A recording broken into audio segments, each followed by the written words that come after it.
ஆனா இப்ப வந்து பேர் கிட்ட வரைக்கும் வந்து விவசாயிகள் பதிவு பண்ணிருக்காங்க. வண்டல் மண்ணை எடுத்து போறதுக்காக பதிவு பண்ணாங்க. அதுக்கான வந்து அனுமதியும் கொடுத்துட்டாங்க. விவசாயிகள் வண்டல் மண்ணை எடுக்கிறது என்னன்னா, போன வருஷம் வந்து எடுக்கிறப்ப வந்து பொதுமக்கள் வந்து விவசாயிகள் அல்லாம அதை வந்து அது ரொம்ப கேர்ஃபுல்லா இன்னைக்கும் நடந்த ஆய்வுலயும் அதை திரும்ப சொல்லியிருக்கோம். விவசாயிகள் எப்பொழுதும் அவங்க வந்து எடுத்துக்கணும், அதுல எந்த பிரச்சனையும் கிடையாது. பதிவு செய்யப்பட்ட விவசாயிகள் எல்லாரும் வந்து எப்போ வேண்டாலும் இலவசமா எடுத்துக்கொள்ளலாம். அவங்களுக்கான முழு அனுமதி இருக்கு. வண்டல் மண் எடுத்துக்கொள்ள முழு அனுமதி இருக்கு. எப்போ வேணாலும் வந்து எடுத்துக்கலாம். அதுக்கான இது இருக்கு. அதுக்கு மேல இன்னைக்கு வந்து ஒரு மாவட்ட ஆட்சியர் அனைவருக்கும் அனைவரும் வந்து மீண்டும் இதை கண்காணிக்கணும். ஏன்னா யாரையும் இது வந்து கமர்ஷியல் பர்பஸ்க்கு யாரும் வந்து இல்லீகலா இதை யூஸ் பண்ணிடக்கூடாது. அது இப்ப கமர்ஷியல்னாலும் அது அரசாங்கத்திற்கு போக வேண்டியதை தவிர்த்து வேற யாருக்கும் தனிநபருக்கு அந்த எந்த விதத்திலும் அவர்கள் வந்து இல்லீகலா விவசாயிகளுக்கு கொடுக்க வேண்டிய இடத்தை வந்து வாங்கி மணலை வாங்கி பயன்படுத்த வகையில சூப்பர்வைஸ் பண்றதுக்கும் அடிஷனல் ஏற்பாடு பண்ணிருக்கு. ஸோ ஏதாவது ஸ்பெசிபிக் கம்ப்ளைண்ட் யாராவது தனிநபர்கள் அந்த மாதிரியான இது பயன்படுத்தினாங்கன்னா அவங்க மீது கடுமையான நடவடிக்கை எடுப்போம். நாங்கள் தயங்க மாட்டோம். சார், இப்ப பாத்தீங்கன்னா நம்ம வைகிடம்ல பாத்தீங்கன்னா ஒப்பந்த அடிப்படையில வேலை பாக்குறவங்க நிறைய பேர் இருக்காங்க. குறிப்பா 100க்கும் மேற்பட்டவங்க இருக்காங்க. அவங்களாம் வந்து பணி நிரந்தர வேணும்னு சொல்லி தொடர்ச்சியா வந்து ஆலோசனை எவ்வளவு வருஷம் இருக்காங்க என்ன ஆலோசனை செய்து தருவோம். கண்டிப்பா நம்மளுடைய முதலாவது ஆரம்பிச்சதுல இருந்து இருக்காங்க. கண்டிப்பா அவங்க எல்லாம் என்னென்ன கட்டங்கள்ல எப்படி என்னென்ன மாதிரியான தொழிலாளர்கள் இங்க இருக்காங்க பாத்துக்குவோம். ஸோ பார்த்துட்டு செய்வோம். அடுத்தது முதலாவது நம்மளுடைய பணி வந்து கண்டிப்பா இந்த இங்க இருக்கிற நீர்பிடிப்பு பகுதிகளில் இருக்கிற மணல் திட்டுகளை தூர்வாரும் பணிகள் தான் ப்ரையாரிட்டி. அது தொழிலாளர்களும் கண்டிப்பா நம்ம பேசிட்டு பண்ணுவோம். நன்றி. தேனி மாவட்ட பொறுப்பு அமைச்சராக நீங்க இருக்கீங்க. இப்ப வந்து தேனி மாவட்டம் ஆண்டிப்பட்டி தொகுதியை பொறுத்த வரைக்கும் கிட்டத்தட்ட 4000 பட்டாக்கள் வீட்டுமனை பட்டாக்கள் வந்து ஏற்கனவே பரிசீலனை பண்ணி கொடுக்குற நிலைமையில இருக்கு. ஆனா வந்து இப்ப ஃபாரஸ்ட் பிரச்சனைனால வந்து அது கொடுக்க முடியாத சூழ்நிலை இருக்கு. இதை வந்து கொடுக்கறதுக்காக இல்ல எல்லாத்தையும் ஆய்வு செஞ்சு எங்கெங்கெல்லாம் எந்த பிரச்சனை எந்த இஷ்யூ இல்லைன்னா உடனே கொடுக்கப்படுற வேலைகள் நடந்துட்டு இருக்கு. என்னென்ன இப்ப பிரதானமாக இங்க இருக்கிற பிரச்சனை என்னன்னா நிலத்தடி நீர் கீழே போயிட்டு இருக்கு. நீங்க அது சின்னம்னூர் அந்த பகுதியெல்லாம் பாத்தீங்கன்னா நிறைய அந்த போர்கள் அதிகமா போட்டு கமர்ஷியல் பர்பஸ்க்காக நிறைய இல்லீகலா 5 சென்ட் 6 சென்ட் 7 சென்ட் எல்லாம் வந்து போர்கள் போடப்பட்டு ஆழ்துளை போர்கள் போட்டு அது மூலமா நிலத்தடி நீர் கடுமையா பாதிக்கப்பட்டிருக்காங்க. அது மேல கடுமையா நடவடிக்கை எடுக்க சொல்லியிருக்கோம். எங்கெங்கெல்லாம் வந்து அந்த மாதிரி செய்யறாங்களோ கடுமையான கிரிமினல் அஃபென்ஸ்ல அவங்க நடவடிக்கை எடுக்க சொல்லியிருக்கோம். எல்லாம் யாருமே வந்து நேச்சுரல் ரிசோர்ஸோ இல்ல இயற்கை வளங்களையோ இந்த மாதிரி தவறான வகையில் கமர்ஷியல் பர்பஸ்க்காக யாரும் கொள்ளையடிக்க முற்பட்டால் அவர் மீது கடுமையான நடவடிக்கை இருக்கும்.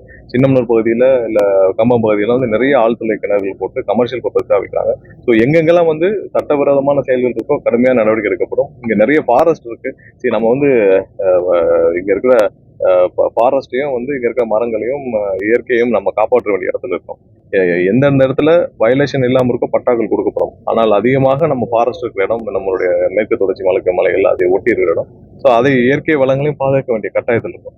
எதையும் வயலேஷன் இல்லைன்னா கண்டிப்பா கொடுக்கப்படும். அதே நேரத்துல இயற்கை வளங்களுக்கும் எந்தவித பாதிப்பும் ஏற்படாத நம்மளோட செயல்பாடு இருக்க வேண்டும். பட்டாக்கள் மட்டும் கிடையாது, எந்த ஒரு வளர்ச்சி பணி செய்யறதாலும் ஃபாரஸ்ட் டிபார்ட்மெண்ட் வந்து கண்டிப்பா. ஏன்னா ஃபாரஸ்ட் டிபார்ட்மெண்ட்ல ஒரு சில விதிகள் விதிக்கப்பட்டிருக்குன்னா அங்க இருக்க இயற்கை வளங்களை காப்பாற்றுவாங்க மட்டுமே தவிர யாருக்கு தொந்தரவு கொடுக்கவே இல்லை. கண்டிப்பா இயற்கை வளங்களை காப்பாற்ற வேண்டிய கட்டாயம் நமக்கு இருக்கு. ஸோ அதை நம்ம கண்டிப்பா நம்ம வந்து அதுக்கான வேலிடேஷன் கரெக்டா பண்ணணும்.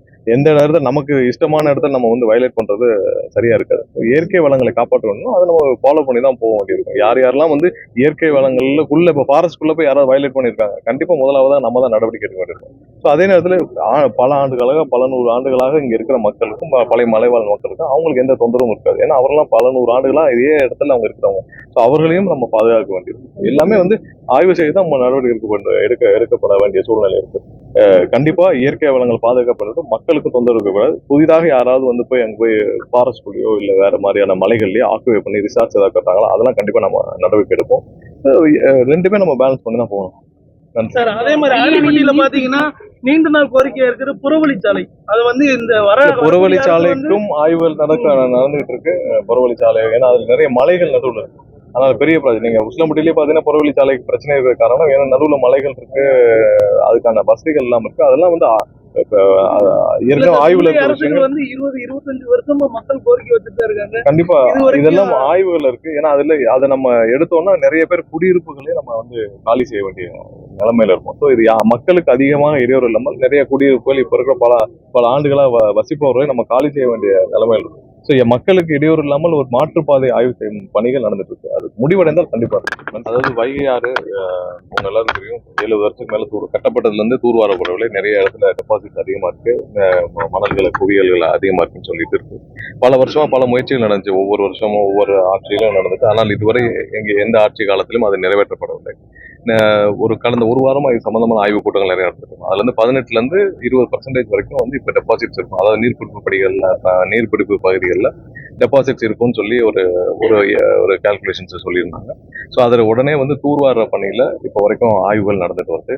ஸோ ஆல்ரெடி வந்து இதற்கான மத்திய அரசுடைய ஒன்றிய அரசுடைய ஒப்புதலை கேட்டு 2 நாட்களுக்கு முன்னாடியே வந்து நம்ம தமிழக அரசு சார்பாக அதுக்கான அனைத்து கடிதமும் அனுப்பப்பட்டது.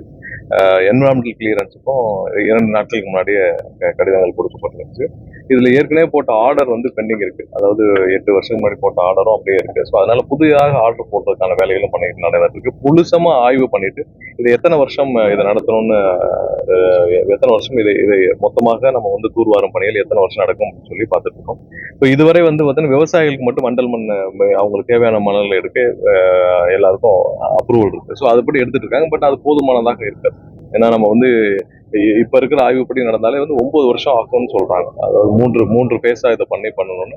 பட் அதற்கு முன்னாலேயே விரைவாக முடிக்கும் பணிகள்ல திட்டமிட சொல்லியிருக்கோம். ஏன்னா எவ்வளவு தூரம் இதை விரைவாக முடிச்சு இது உடனே வந்து இங்க இருக்கிற மணல் திட்டுகளை எல்லாம் அகற்றி தூர்வாரும் பணிகளை உடனே முடிக்கிறதுக்கு எவ்வளவு துரிதமாக முடிக்க வேண்டும் சொல்லி திட்டமிடும் பணிகள் நடந்துட்டு இருக்கு. அதனால விரைவில் ஒன்றிய அரசுடைய அப்ரூவல் கிடைச்சு முடிச்ச பிறகு நம்மளுடைய என்விரான்மெண்டல் கிளியரன்ஸ் வந்து 1 மாசத்துல முடிக்கிறதுக்கான பணிகளை தீவிரமாக முதல்வரும் உத்தரவிட்டிருக்கோம். ஏன்னா நீர்பிடிப்பு பகுதிகளில் 18% இருந்து 20% வந்து இல்லாத போது அதிகமான நீர்களை தேக்க முடியாது. 20% நீர்களை இப்ப இருக்கிற இதுல வந்து தேக்க முடியாத சூழ்நிலை இருக்கு. ஸோ அதை நிவர்த்தி செய்யும் விதமாக 70 ஆண்டுகளாக இதுவரை ஒரு டேம்ல வந்து தூர்வாரும் பணிகளே நடைபெறவில்லை என்பதே பெரிய ஆச்சரியம். ஸோ அதனால இது தென் தமிழகத்துல ஒரு பெரும்பாலான மாவட்டங்கள், இப்போ இங்க இருந்து நீங்க ராமநாதபுரம் வரைக்கும் அனைத்து மாவட்டங்களுக்கும் ஒரே பெரிய ஆதாரம் வந்து வைகை அணை தான். ஸோ இதில் தூர்வாரும் பணிகள் இதில் உள்ள எல்லா கால்வாய்களுக்கும் போய் சேரும் அளவிற்கு நிறைய நீர்களையும் தேக்க முடியும். ஸோ அதுக்கான முதல்கட்ட ஆய்வுகள் இன்னைக்கு பண்ணியிருக்கோம். ஸோ அடுத்தடுத்து எல்லா அப்ரூவலும் வந்த பிறகு உடனடியாக விரைவில் ஒரு 2 மாதங்களுக்குள்ளாவது தூர்வாரும் பணிகளை உடனே துவக்க வேண்டும். ஸோ அந்த மழை காலங்களில் எப்படி துவக்கலாம்? ஏன்னா மழை காலங்கள் வச்சா நீர்பிடிப்புல இருக்கும். ஸோ அதில் ஒரு சில ஏரியாக்கள் எப்படி பண்ண முடியும்? ஏன்னா நிறைய கிராமங்கள் நடுவில் இருக்கு. ஸோ அதை எப்படி வந்து இந்த மணல்களை வெளியேற்ற வேண்டும் என்ற திட்டமிடலும் பண்ண சொல்லியிருக்கோம். ஸோ விரைவாக முழு அளவுல திட்ட வடிவம் ஏற்பட்ட பிறகு இதை வந்து முதல்வருடைய ஒப்புதலை பெற்று இதை அனௌன்ஸ்மெண்ட் பண்ண